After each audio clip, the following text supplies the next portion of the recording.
Good evening, friends. Today we will talk about the topic 2D translation from computer graphics and visualization. Starting with the topic 2D translation. Here we will take things into four parts: introduction, 2D translation, 2D rotation, and 2D scaling.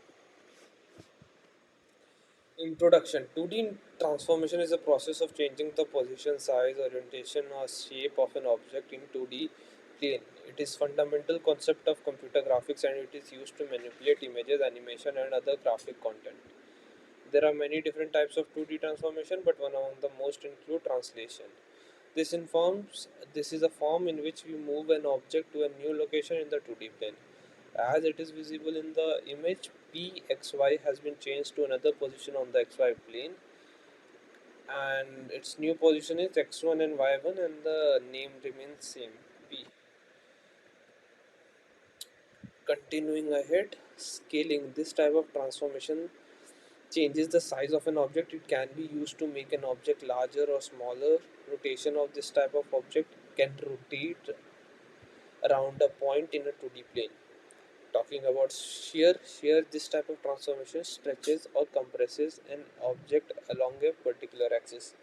The axis could be x-axis, y-axis, xy-axis, z-axis, not z-axis because we are talking about xy plane.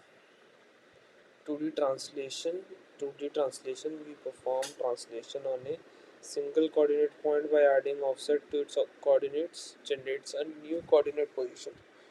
We are moving the original point along with a straight line along to its new location. The translation translates its position. We add translation distance tx and ty to the original coordinate x and y to obtain a new coordinate position x dash and y dash as shown in figure. The translation values of x dash and y dash is calculated by the distance pair, which is tx and ty, called the translation vector or shift vector column. Its representation is given as x dash and y dash. This allows us to write 2D transformation translation equation in the matrix form. Translation is the rigid body transformation that moves object without deformation. Here we talk about 2D scaling, two-dimensional rotation. We generate a rotation transformation of an object by specifying a rotation axis and rotation angle. A two-dimensional rotation of an object is obtained by repositioning the object along a circular path in the xy plane.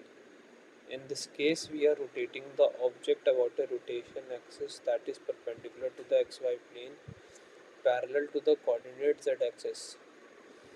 Parameters for the two-dimensional rotation are rotational angle theta and a position xr yr called the rotational point or pivot point about which the object is to be rotated. The positive value for the angle theta defines a counterclockwise rotation about the pivot point. As in our figure, a negative value rotates object in the clockwise direction. We can write rotation equation matrix P dash is equal to P dot R dot P. 2D scaling, two-dimensional scaling. To alter size of an object, we apply scaling transformation. A simple two-dimensional scaling operation is performed by multiplying object position xy by scaling factors xx and sy to produce transformed coordinate xz and yz. The S is a 2 cross 2 scaling matrix. Any positive value can be assigned to the scaling factor Sx and Sy. Values less than 1 reduce the size of an object. Value greater than 1 produce enlargement.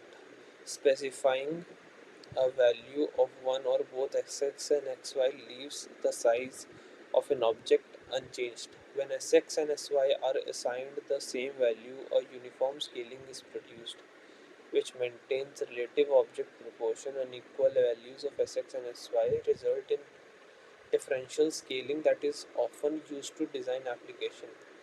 Some system negative values can also be modified for the scaling parameters.